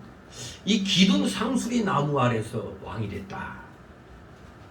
이 기둥, 이것은 기념물 또는 기념비를 의미하는 겁니다. 기둥 또는 기념물 또는 기념비. 그리고 이 상수리 나무 아래는 종교 회합 장소로 흔히 사용되었음을 여호수아 24장 26절을 통해서 알 수가 있겠습니다. 따라서 세겜 주민들이 아비멜렉을 왕으로 추대하기 위한 장소로 이 상수리 나무 아래를 택한 것은 의식적으로 나름대로 종교적 의미를 부여하기 위함이었다고 짐작할 수 있습니다. 다시 말해서 그들은 신앙을 종교적 장신구 정도로 여기고 정치의 이용물로 삼고자 했음을 우리가 알 수가 있겠습니다. 이제 두 번째 단락으로 7절 21절 요담의 비판과 경고. 즉 세겜 사람들과 아비멜렉을 향하여 책망과 경고의 메시지를 요담이 하는 내용입니다. 아비멜렉의 가증스러운 범법 행위에 대해서 온 백성은 입을 다물고 방관하는 소극적 자세를 보였습니다. 자기 형제를 70명가량 죽였는데 그건 너무한 거 아니냐 해야 되는데 그냥 입을 닫아버렸어요. 너무 무서워서 그랬나? 방관하는 나 몰라라, 우리 일이 아니니까 하고 방관하는 소극적 자세를 보였습니다. 아마도 그들은 아비멜렉의 잔혹한 보복이 두려웠는지도 모릅니다. 그런데 기드온의 아들 가운데 유일한 생존자인 요담은 아비멜렉과 세겜 사람들의 죄악성을 신랄하게 지적하고 경고하기 위해서 혼자 그리심산 꼭대기에서 외쳤습니다. 그의 입을 통해 선포된 말들은 엄숙한 예언적인 어조를 띠고 있으며 공의로 모험하시는 하나님께 대한 강렬한 신앙을 반영하고 있는 것입니다. 7절 20절을 보면 하나님께 대한 강렬한 신앙이 반영되고 있음을 알 수가 있습니다. 여기 본문에서 밝혀졌듯이 요담은 형제들에게 복수하기 위해서 은밀히 군사를 양성한다든가 하지 않고 심판을 하나님께 맡기는 태도를 취했던 것입니다. 하나님께 맡기는 태도. 이러고건대 아비멜렉의 선동적 언변은 전혀 터무니없는 것이었음이 드러나는 겁니다. 뭐? 70인이 다 너희를 다스린다고 하는데 그게 낫냐? 내가 한 사람이 너희를 다스리는 게 낫냐? 이런 식으로 거짓말 선동을 했잖아요. 전혀 터무니없는 것이었습니다. 한편 요담은 매우 창의적인 우화를 사용하여 자신의 논지를 전개해 나갔습니다. 이처럼 우화는 일종의 비유죠. 비유 문학으로서 다수 대중을 설득하기 위한 좋은 방법이었습니다. 여기 본문에서 8절 13절이 바로 왕이 되기를 거절한 나무들의 우화입니다. 기드온의 처신을 상기시킵니다. 8장 22절 23절에 우리 8장 23절 22절 23절 같이 있습니다. 시작. 때에 이스라엘 사람들이 기드온에게 이르되 당신이 우리를 미디안의 손에서 구원하셨으니 당신과 당신의 아들과 당신의 손자가 우리를 다스리소서. 기드온이 그들을 이르되 내가 너희를 다스리지 아니하겠고 나의 아들도 너희를 다스리지 아니할 것이요 여호와께서 너희를 다스리시리라. 아멘. 그렇습니다. 이렇게 기드온의 자기 아버지 기드온의 처신을 바로 요담이 따른 것입니다. 자기 아들 기드온의 아들들 즉 자기 자녀들은 다스릴 생각이 없다는 거예요. 아버지가 그렇게 선언했잖아요. 아무튼 여기 등장하는 감람나무, 무화과나무 그리고 포도나무 등은 나름대로의 그 귀한 재능을 이웃을 위해서 사용하며 분수를 넘어 과욕에 빠지지 않는 우리의 그 겸허한 인간상을 대변하고 있음을 알아야 됩니다. 그런데 뒤에 그 14절 15절에 등장하는 그 가시나무, 벌써 가시나무 하니까 아따고 하는 게 느껴지죠. 가시나무는 아무런 자격이나 재능이 없었음에도 불구하고 협박 공갈로 저 주사파적 운동권 저놈들이 문장이를 대통령 만들 때 완전 거짓 선동으로 한 것이 완전히 밝혀지고 있잖아요.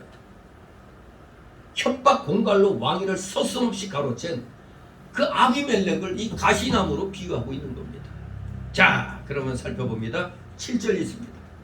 거기 요담에게 그 일을 고하매 요압이 그리신 산꼭대기로 가서 서서 소리를 높이 외쳐 그들에게 이르되 세겜 사람들아 나를 들으라 그리하여 하나님이 너희를 들으시리라. 아멘. 이제 요담이 이제 이 아비멜렉이 왕이 된 걸 듣고 세겜 사람들에게 산꼭대기에서 외칩니다. 나를 들으라. 그리하여 하나님이 너희를 들으시리라. 아주 담대하게 말하고 있습니다. 그것은 세겜 사람들로 하여금 아비멜렉이 저지른 저 처사는 하나님 앞에 옳지 않다는 것을 증명하기 위해서 이렇게 홀로 산꼭대기에서 외치고 있는 것입니다. 어떤 처신? 자기 피부치들을 모조리 돌이켜 죽였다는 이 사실, 이게 합당한 일이냐 이겁니다. 이게 올바른 일이냐 이거. 8절 13절 있습니다. 나무들이 나가서 기름을 부어 왕을 삼으려 하여 감람나무에게 이르되 너는 우리 왕이 되라 하되 감람나무가 그들에게 이르되 나의 기름은 하나님과 사람을 영화롭게 하나니 내가 어찌 그것을 버리고 가서 나무들 위에 요동하리요 한지라. 나무들이 또 무화과 나무에게 이르되 너는 와서 우리의 왕이 되라 하며 무화과 나무가 그들에게 이르되 나의 단과 나의 아름다운 실과를 내가 어찌 버리고 가서 나무들 위에 요동하리요 한지라. 나무들이 또 포도나무에게 이르되 너는 와서 우리의 왕이 되라 하며 포도나무가 그들에게 이르되 하나님과 사람을 기쁘게 하는 나의 세수를 내가 어찌 버리고 가서 나무들 위에 요동하리요 한지라. 아멘. 예. 요담이 나무들을 비유로 들어서 아비멜렉이 왕 되려는 소행이 옳지 않다고 가르치고 있는 겁니다. 그래서 나무들이 먼저 감람나무에게 가서 자기들의 왕이 되라고 말합니다. 이 공동 번역에 보면은 감람나무가 올리브나무로 번역되었습니다. 그 열매는 식료품, 연료, 목공품, 의약품 등 일상생활 전반에 걸쳐 아주 다양하게 아주 유용하게 사용이 되었습니다. 특히 이 올리브나무에서 나오는 기름은 왕과 제사장이 임직실 때 그들의 머리에 부어졌고 성막의 등대를 밝히는 데도 사용이 되었음을 민수기 4장 16절, 열왕기하 9장 6절을 통해서 확인할 수가 있겠습니다. 그리고 하나님의 이 귀한 복이 감람나무에 비유되기도 했습니다. 호세아 14장 6절에 보니까 이처럼 감람나무는 매우 귀하고 유용했기 때문에 나무들 중 왕이 될 만한 자들을 충분히 구비하고 있었다고 생각이 되죠. 따라서 굳이 왕을 뽑을진데 감람나무를 먼저 첨가하는 것이 순리라 할 수 있었습니다. 그리고 뒤이어 첨가된 무화과나무와 포도나무도 다 팔레스타인 지역에서 널리 재배되며 그 열매들이 한결같이 다 귀하게 사용되는 것들입니다. 자, 그래서 먼저 올리브나무라고도 하는 이 감람나무에게 가서 우리의 왕이 되달라고 했더니 그 감람나무는 어찌 하나님과 사람을 영화롭게 하는 것을 버리고 나무들 위에 요동하겠느냐 이렇게 말하고 있습니다. 감람나무의 기름은 어디에 썼다고요? 성전 등대에 불켰다. 왕이나 제사장이나 선지자 세울 때 사용됐기 때문에 이 감람나무는 감람나무의 이 기름은 하나님과 사람을 영화롭게 하는 것입니다. 아주 유용한 그런 나무죠. 그렇기 때문에 감람나무도 하나님과 사람을 영화롭게 하는 이 귀한 직분을 나 떠날 수 없다 하면서 거절을 합니다. 그럴 때는 이제 나무들이 두 번째로 무화과 나무한테 갑니다. 우리의 왕이 되어 주십시오 청합니다. 그때 무화과 나무도 어찌 아름다운 실과를 버리고 나무들 위에 요동하겠느냐고 거절했습니다. 무화과 나무도 그 열매가 아름답고 사람이 먹기에 단맛을 내므로 그 직분을 떠날 수가 없다는 것이죠. 결국 이제 나무들이 세 번째 포도나무에게 갔습니다. 우리의 왕이 되달라고 간청합니다. 그랬더니 포도나무도 거절했어요. 포도나무는 그 열매의 수를 전제로 드림으로 하나님을 기쁘게 하며 사람이 먹을 때 사람의 마음을 기쁘게 줍니다. 그러므로 이 직분을 떠나서 왕되기를 자신도 원치 않는다고 거절을 했습니다. 이렇게 감람나무, 무화과나무, 포도나무는 열매를 맺어 하나님께 영광을 돌리고 사람에게 유익을 주어야 할 사명이 있는 겁니다. 그러므로 이 귀한 직분을 버리고 왕이 되기 위해서 왔다 갔다 요동한다면 제대로 열매를 맺지 못하겠기 때문에 이 세 나무는 왕되는 것을, 나무들의 왕되는 걸 거절했던 겁니다. 누구나 왕 노릇하려고 왔다 갔다 하면은 열매를 맺지 못하는 겁니다. 성도들도 고요히 자기 직무를 다하여야 신앙의 열매를 맺을 수가 있습니다. 이랬다 저랬다 하면 열매가 맺어지지 않는 겁니다. 오직 조용히 내 할 일, 내 책임 다하면 되는 겁니다. 14절 15절입니다. 이에 모든 나무가 가시나무에게 이르되 너는 와서 우리의 왕이 되라 하며 가시나무가 나무에게 이르되 너희가 참으로 내게 기름을 부어 너희가 하시겠거든 와서 내 그늘에 피하라. 그리하지 아니하면 불이 가시나무에서 나와서 레바논의 백향목을 사를 것이니라 하였느니라.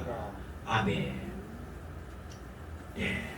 이에 모든 나무가 가시나무에게 이르되, 가시나무는 창세기 3장 18절 보니까 저주를 상징하는 나무로 먹을 만한 열매도 태양볕을 가려 줄 만한 잎도 만들어내지 못합니다. 단지 땔감으로 아궁이에 들어갈 뿐입니다. 그럼에도 불구하고 굳이 가시나무더러 왕이 되어달라고 요청한 것은 사실 스스로 파멸을 자초하는 행위였던 겁니다. 그리고 이는 하나님의 섭리와 간섭을 배제하고 인간적 취향과 욕구에 따라 스스로 절대적 보호망을 만들고자 하는 부단한 그 인본주의적인 노력을 상징하고 있다고 말할 수 있습니다.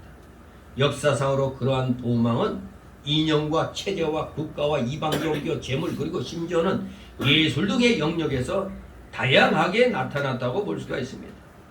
한편 이러한 무모한 요청에 대해서 가시나무는 마치 기다렸다는 듯이 선뜻 나섰으며 심지어 위협하는 자세를 보이기까지 했습니다. 이처럼 지극히 우매하고 무모한 대중들의 여망은 자기 분수도 모르는 파렴치한 지도자의 허세와 결탁하게 되어 서로 간의 멸망을 초래케 하는 것입니다. 그렇습니다. 이거는 우리가 현대사에서도 그대로 보는 겁니다.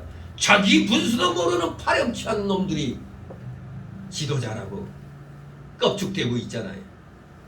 꼴보기 싫은 놈들이 국민들의 세금만 축내고 얼마나 저러고 파렴치한 놈 중에 저 사법부의 수장 저 김명순 가는 놈, 그리고 방통위원장 노태악이, 그리고 발음을 정확히 해야죠. 또 윤리 위원장 전현이라고 욕하는 것 같지만 전현이요. 하여간 이 뻔뻔한 것들, 또 뻔뻔한 거의 대명사 문재인이하고 이재명, 아주 뻔뻔한 것들의 대명사죠. 파렴치한 지도자들입니다. 자기가 이루는 걸 윤정권이 다 망쳐놨다고. 참네. 진짜 저것이 정말 뇌를 해부해보고 싶은 욕망이 생겨요. 뇌부자가 어떻게 생겨먹은 건지. 우리 국민들을 바보로 하는 거 아니에요. 바보 멍충이라는 거예요, 그냥. 아무튼 요동하면 안 됩니다. 거짓 선동에 요동하면 안 돼요. 지금 대한민국 요새 또 윤 정권에서 무슨 킬러 문항을 없앤다 했더니 들어보셨어요? 이 사교육비가 문재인 때 5조가 늘었어요. 왜? 사교육의 카르텔이 운동권이 주동이 돼 있어요. 운동권이 주체돼 있어요. 이것들이 대학교에서 그 맨날 데모만 하는데 무슨 놈의 어디에서 취직할 수 있겠어요? 이런 놈들이 다 학원 쪽으로 빠져가지고 굵직굵직한 학원들 있죠. 거의 다 이 좌파 놈들이 다 장악해가지고 학교에선 정교조들이 엉터리 역사 가르치질 않나. 그리고 수시 입학하는데 자기들이 정교조들이 이게 있잖아요. 근데 또 학원가에서는 또 이 무슨 킬러 문항 그 학원에 나오지 않으면 문제 풀 수 없는 것도 있고 이 인류대 이 논술 같은 거 변별력 키우는데 킬러 문항 같은 게 필요하다고. 그 킬러 문항이 다른 게 아니라 공교육 과정을 거치지 않고는 거쳐서는 절대 풀 수 없는 그런 문제를 유형을 킬러 문항이라고 해요. 그거는 오직 사교육 시장에 가서만이 저 카르텔 저 정치권하고 짠 학원가 이놈들이 뭐 1년에 200억을 번대. 그 밑에 건수들도 20억 30억. 이 일타 강산이 뭐냐 하는 것도 거의 다 운동권 96% 이상이 다 운동권이에요. 지금 우리 국민들은 생각을 안 하고 있어요. 특히 아버지들은 별 생각 없어요. 엄마들도 설마 학원가가 이 운동권이 다 장악하고 있다는 걸 모르고 있는 거죠. 학교에서도 엉터리 교육, 역사 교육, 학원가에서 나오면 맨날 저 빨갱이 말 이런 걸 배우니까 이게 되겠습니까 이게? 그래서 이번에 칼을 댄 거예요. 칼을 댄 거예요. 공교육만 바꿔서도 시험을 중킬러 문항 정도로 하는 거죠. 공교육으로 배워도 풀 수 있는 정도. 그러니까 이 모두 발등에 불 떨어진 거예요. 지금 현 국회의원이면서도 학원하는 놈이 있죠. 박정학원? 박정인가 뭔가 하는 놈. 박정. 원래 정청래 저놈도 마포에서 아주 학원 크게 했던 놈이요. 뭐 교사가 100명? 뭐 엄청나게 학원 크게 했다고 그래요. 정말로 기가 막힌 그런 자들이 정치한다고 지금 거들먹거리고 있으니 우리 국민들 수준도 알만하죠. 그런 놈들을 찍어주다니 한심하죠. 저 빨갱이 이력 있는 놈들은 절대 펴주면 안 되는 거예요. 빨갱이가 뭔지를 아직 못 느끼는 모양이에요. 체제만 바뀌면 바로 우리 이웃이 아니라 우리를 다 잡아 죽일 놈들입니다. 우리를 깡그리나 죽일 놈들이에요. 그게 빨갱이란 겁니다. 이 사상이 그래서 무서운 겁니다. 진실로 이 가시나무에 해당되는 자들, 이런 자들은 절대 이 대한민국에서 모조리 몰아내야 됩니다. 근데 처음에는 못 모르고 여기 요 나무들이 하는 것처럼 이 세겜 주민들처럼 그렇게 한 겁니다. 감람나무와 무화과나무와 포도나무가 각기 왕되기를 거절했더니 이제 나무들이 이번에는 가시나무에게 가서 왕이 되어달라고 청합니다. 그때 가시나무가 뭐라고 말해요? 내 그늘에 피하라. 그리하지 않으면 불이 가시나무에서 나와서 레바논의 백향목을 사를 것이니라고 했습니다. 즉 이 비유는 아비멜렉이 왕된 것은 가시나무가 왕된 것과 같다는 겁니다. 멍청한 나무들은 세겜 사람들을 말하는 겁니다. 아비멜렉은 왕이 될 만한 명분이나 인품이 구비되지 못했고 부당하게 왕권을 빼앗은 것을 말하는 겁니다.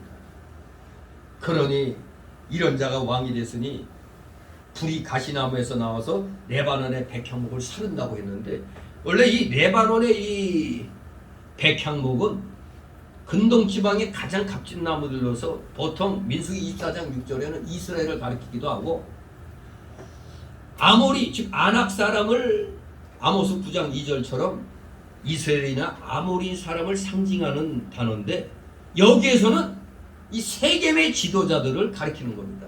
세겜의 지도자 20절에 나온 세겜의 지도자들 내 말 안 들으면 너희 모조리 죽여버리겠다 이런 얘기입니다. 아무튼 이들 모두 내 밑에 와서 피하라고 제의합니다. 거절할 때는 모조리 죽을 줄 알라 이겁니다. 16절 18절입니다. 이제 너희가 아비멜렉을 세워 왕을 삼았으니 너희 행한 것이 과연 진실하고 의로우냐? 이것이 여룻발과 그 집을 선대하느냐? 이것이 그 행한 대로 그에게 보답하느냐? 우리 아버지가 전에 죽음을 무릅쓰고 너희를 위하여 싸워 미디안의 손에서 너희를 건져내었거늘 너희가 오늘날 일어나서 우리 아버지의 집을 쳐서 그 아들 70인을 한 반석 위에서 죽이고 그 여종의 아들 아비멜렉이 너희 형제가 된다고 그를 세워 세겜 사람의 왕을 삼았도다. 아멘. 지금 요담은 세겜 사람들에게 아비멜렉 저 가시나무 같은 아비멜렉을 왕으로 삼은 것이 진실지 못하고 의롭지 않고 아비멜렉이 기드온의 아들 즉 자기 형제 70인을 죽인 것은 너희가 은혜를 받은 기드온의 집을 멸한 것과 같다고 책망을 하는 것입니다. 정말로 이것이 여룻발과 그 집을 선대함이냐 책망하잖아요.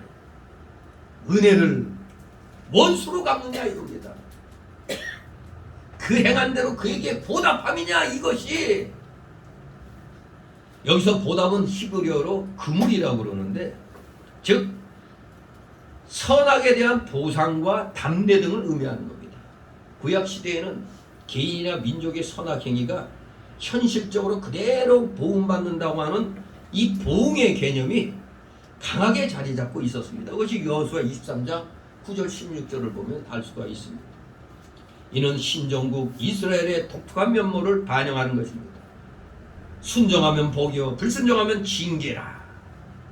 신약시대에 살고 있는 우리 모든 성도들은 현세적으로 부당하게 대우를 받기도 하지만 전국적으로 모든 것을 합당하게 갚아주실 예수 그리스도께 대한 소망을 우리들은 다 지니고 있습니다.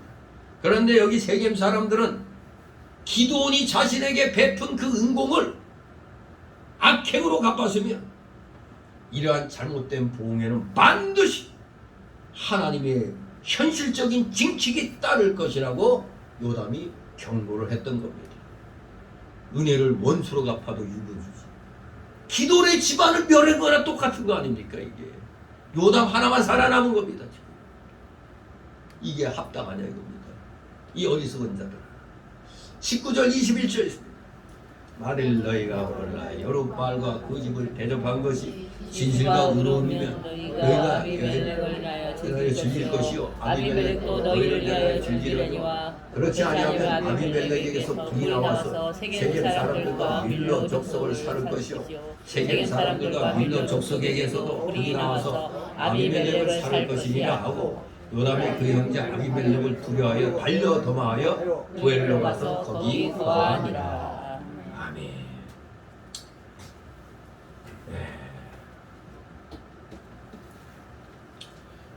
아무튼 일시적 육신의 정욕을 만족시키기 위해서 결합된 집단은 필경은 자중질환으로 말미암아 파탄으로 끝나기 마련입니다. 이게 역사가 우리에게 가르쳐주고 있잖아요. 그러나 진실과 의로우심으로써 동호된 사업은 영원히 보존될 것임을 사무엘하 7장 13절에서 말씀하고 있습니다. 요담은 저들의 불의한 행동에 대하여 반드시 하나님의 진노가 임하여 불이 아비멜렉에게서 나와 세겜과 밀로 사람을 파멸하고 마찬가지로 세겜과 밀로에서도 불이 나와 아비멜렉을 파멸한다고 말합니다. 자중질환으로 서로가 망한다는 걸 분명히 밝히고 있습니다.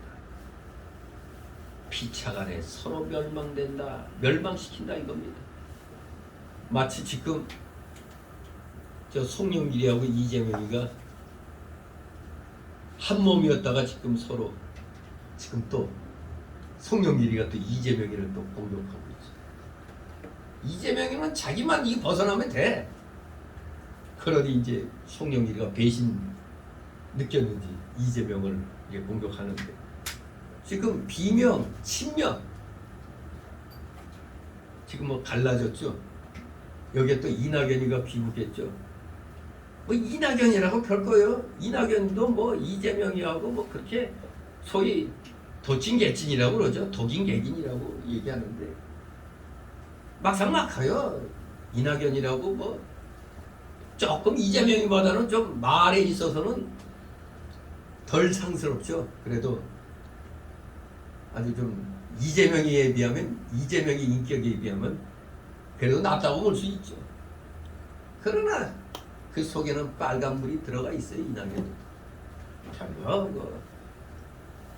저 민주당이 제 역할 하려면 먼저 거기서도 나와요. 혁신하려면 저 신윤복이가 사용한 저 더불어란 말부터 빼라고 그러잖아. 저 빨갱이 용어입니다. 저거 더불어는 저거 사람이 먼저라도 북한 헌법에서 따온 거고 더불어도 김일성이 한 말에서 따온 거예요. 다. 하나를 알면 딱 열이 보이지 않습니까? 정말로 아무리 얘기해줘도 막상 투표할 때는 우리가 남이가 요거부터 따지고 있으니 이놈의 나라가 이게 참 심각한 겁니다. 아무튼 너희들 지금은 죽이 맞아갖고 잘 있지만 너희들 필경 서로 멸망당한다 이겁니다. 서로가 서로를 죽인다 이겁니다. 이러한 책망을 들은 세겜 사람들과 아비멜렉은 더욱 악해져서 요담을 잡으려고 했더니 요담이 일단은 피해야 되는 겁니다. 부엘로 도망갔습니다.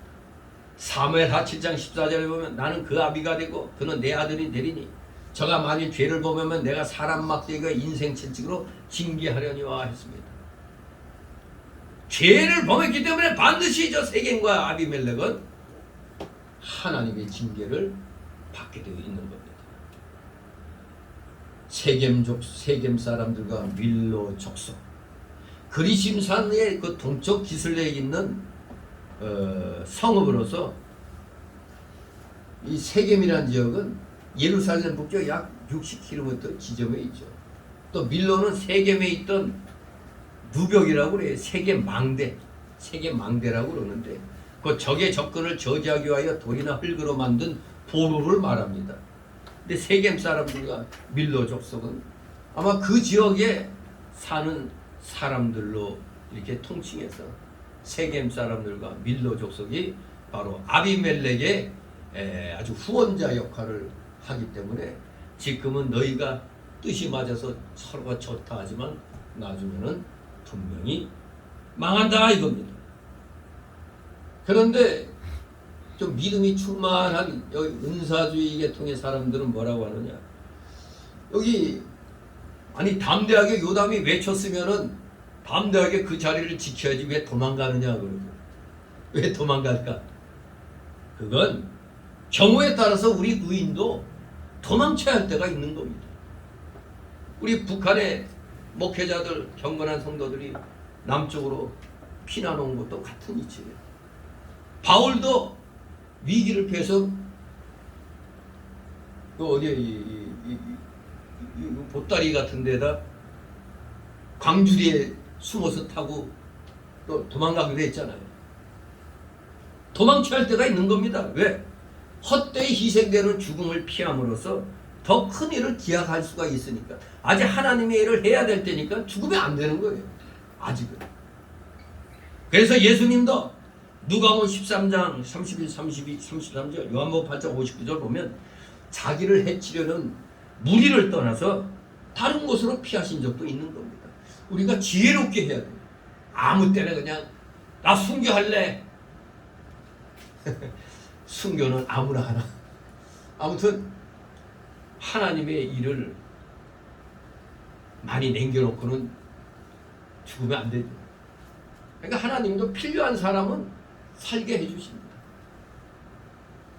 아니면 너는 여기까지 하면 순교해야 되는 거고.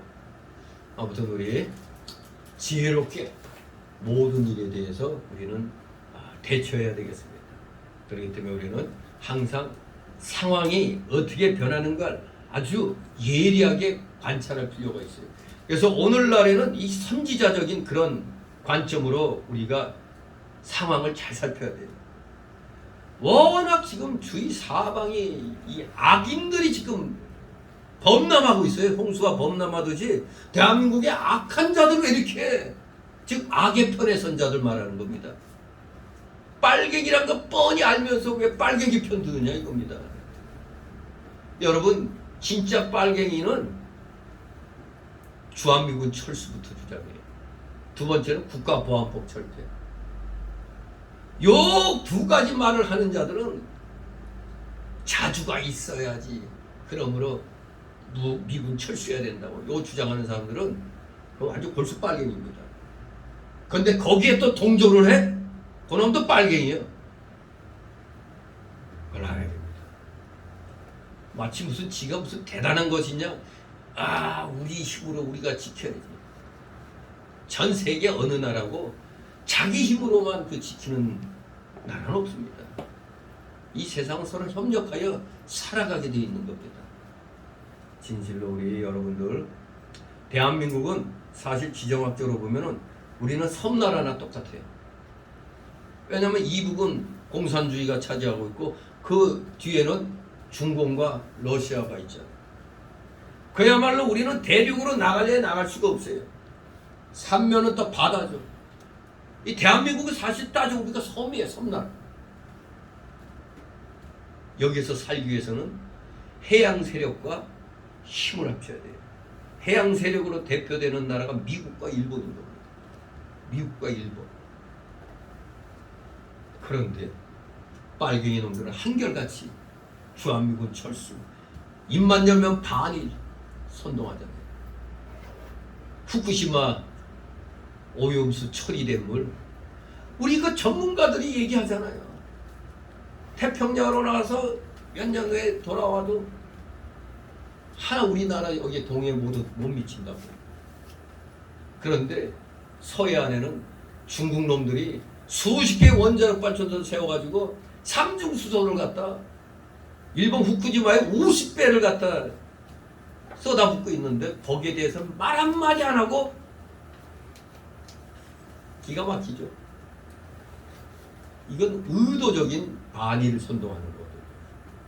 우리 하나님이 주신 지혜로 잘 분별해야 돼요. 저 가시나무 같은 놈들이 외치는 거에 속으면 안 됩니다. 하나님 편에 서 있지 않는 자들은 지금 형편에 보면 다 가시나무예요. 대한민국을 어떻게든지 말아먹으려는, 적국에 팔아넘기려는 이 악한 놈들. 요번에 김기현 그 여당 대표가 아주 그냥 처음으로 국회의사당에서 이재명이 민주당 향해서 엄청 포효를 하더라고요. 중국 대사에게 그냥 고개 숙이는 게 그게 야당의 대표로 살 일이 아주 그냥 코통을 치더라고요. 이재명이 그냥 앉아가지고 아무 소리 못하고 저 국장급에 해당되는 놈이에요. 우리나라로 하는 국장급에 해당되는데 야당 대표가 말해 이게. 그런 쫄따구한테 쫄쫄매고 있어. 이게 됩니까 이게. 그러니 그놈들이 국민들에게 맨날 요 가시나무 같은 거짓 선동만 일대고 협박을 한단 말입니다. 절대 속으면 안 됩니다. 우리 모두 하나님께서 맡겨주신 사명을 우리 잘 감당해 나감으로 정말 이 나라가 정말 감람나무, 무화과나무, 포도나무 같이 하나님을 영화롭게 하고 우리 사람에게 이익을 줄 수 있는 우리 모든 우리 올바른 우리 국민들이 되도록 우리 기독교인들이 앞장서서 항상 본이 되는 그러한 삶을 사시기 조금 더 하나님 모시기에 부족함이 없는 귀한 자들 되시기를 주님의 이름으로 축원합니다. 기도합니다. 거룩하신 하나님 아버지, 은혜를 감사드립니다. 우리 모두 하나님을 영원하게 하고 또 사람들을 이롭게 하는 정말 귀한 그러한 존재로서의 삶의 모범을 보이는 진실된 믿음의 자녀들 다 되게 하여 주시옵소서. 감사드립니다. 예수 그리스도 이름으로 기도드리옵나이다. 아멘. 같이 찬송가 104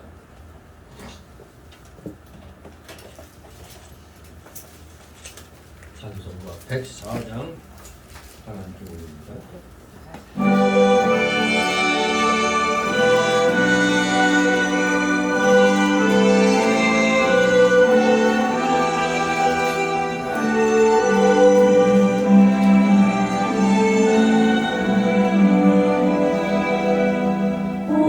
오소서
위기와 분쟁 없애고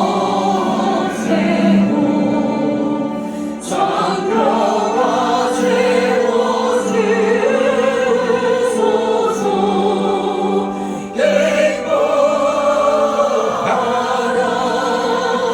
이스라엘 보시니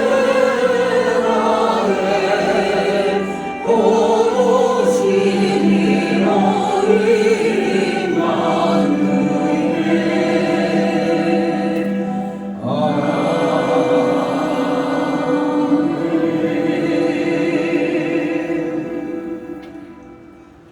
드려진 예물을 놓고 하나님 앞에 기도 올립니다.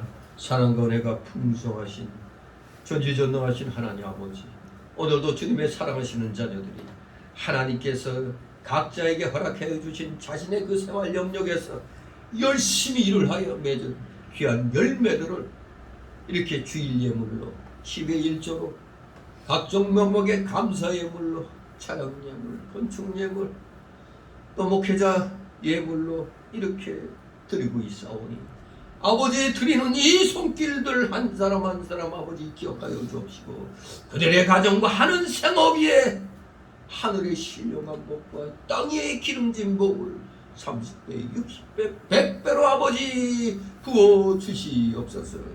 결탄코 물질로 인하여 고통당하는 우리 성도들이 없도록 속히 물질의 실력을 갖추게 하여 주시고 진실로 또 이 물질을 마음대로 리드할 수 있는 믿음의 실력자로 더욱더 굳건히 세워주시옵소서.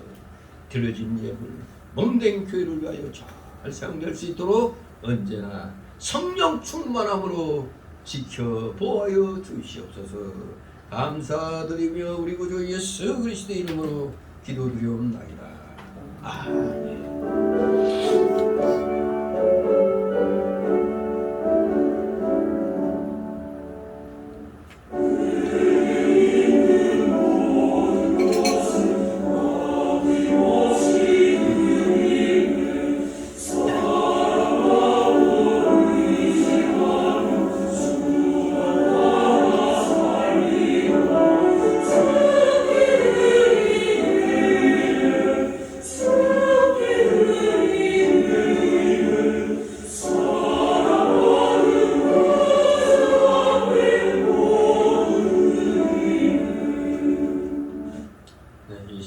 새신자 소개 시간입니다. 등록된 카드 없으니 서로들 인사들 가볍게 나누시 바랍니다. 네, 반갑습니다. 이제 내일부터 장마가 시작된다고 하는데 모두 잘들 예비해 놓으시기 바랍니다. 물 날리 겪으면 안 되죠. 그리고 또 항상 또 장마철에는 우리 지하교육관에 물 들어올까 안 들어올까 이거 한번 그때 엄청난 일이 한번 있었기 때문에 교회도 신경 써주시면 감사하겠습니다. 광고 말씀 1번 보시기 바랍니다. 6월 마지막 주일인데 공교롭게도 또 1950년 6월 25일 동족 상잔의 비극이 일어난 그때로부터 지금 73주년째입니다. 73주년. 아무튼 자유민주주의 체제를 허락해 주신 하나님께 감사드리며 우리 더욱더 하나님이 지켜주시는 굳건한 믿음의 나라로 나가도록 우리 기독자들이 항상 나라와 민족을 위해서 기도하는 데 힘을 쓰시기 바랍니다. 그리고 토요일마다 전도 행사 있습니다. 우리 여기에 전도 부인회가 기도와 물질로 이렇게 하고 있으니 여러분들도 가끔씩 기도와 물질로 동참해 주시면 감사하겠습니다. 그리고 우리나라 지금 안심할 단계가 아닙니다. 열심히 악과 싸우며 애국운동하는 여러 목회자들과 교회들을 위해서 많은 기도 부탁드립니다. 그리고 대한노예와 대한신학연구원을 위해서 계속 기도해 주시고 지금 대한신학연구원은 지금 방학이 들어갔죠. 그리고 이번 주 27일 화요일날 백석총회 또 어느 교단에서 또 들어오는 모양이 통합 감사 예배를 천안 백석대학교 감독에서 드리는데 하여튼 또 대한노회 노회장이니까 우리 또 임원들하고 또 내려가야 됩니다. 아무튼 위하여 기도해 주시기 바랍니다. 우리 다 같이 일어나셔서 62장 부르신 후 축복 기도로 마칩니다. 62장.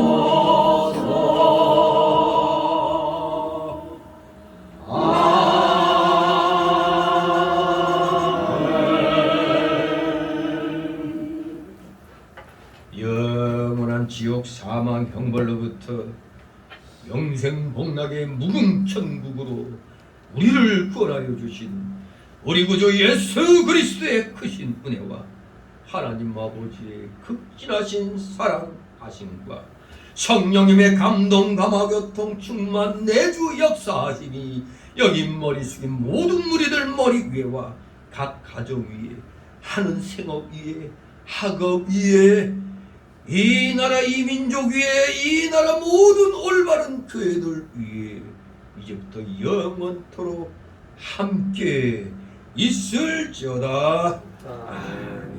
아멘.